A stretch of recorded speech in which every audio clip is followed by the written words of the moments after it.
अब खल्तीबाट कुमारी सुनौलो लगानी योजनाको एसआईपी रजिस्ट्रेसन गर्नको लागि धेरै सजिलो, कुनै झन्झट बिना सिर्फ केही मिनेट्समै डिजिटल तरिकाले लगानी गरेर आफ्नो भविष्य सुरक्षित बनाउनुस्।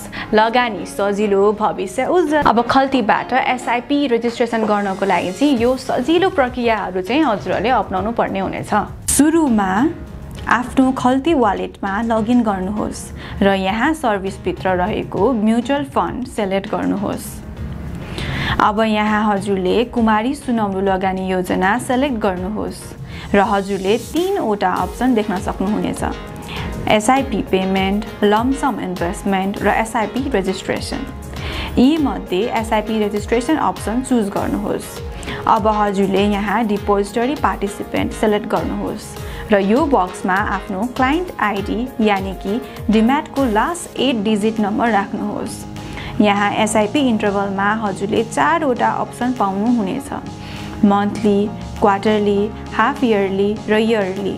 हजुरलाई जुन अप्सन सुटेबल हुन्छ सोही अप्सन सेलेक्ट गर्नुहोला र मोडमा लिमिटेड वा अनलिमिटेड अप्सनमा क्लिक गर्नुहोला।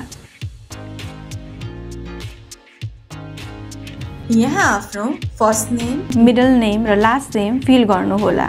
यो बक्समा आफ्नो इमेल एड्रेस र यो बक्समा आफ्नो फोन नम्बर इन्टर गर्नुहोला।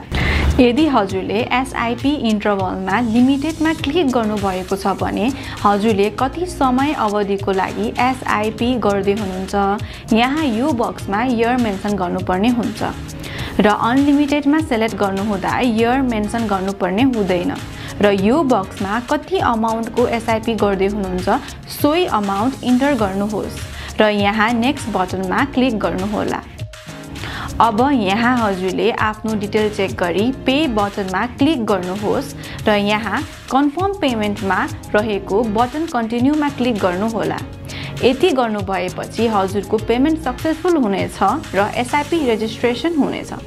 अब हजुरको सक्सेसफुल एसआईपी रजिस्ट्रेसन भएपछि हजुरको लगइन क्रेडेन्सियल हजुरको इमेल आइडीमा चाहिँ आउनेछ। हजुरलाई यो सबै प्रक्रियामा कुनै समस्या परे हाम्रो कस्टमर इन्भेस्टमेन्ट सेन्टरमा सम्पर्क गर्नुहोला।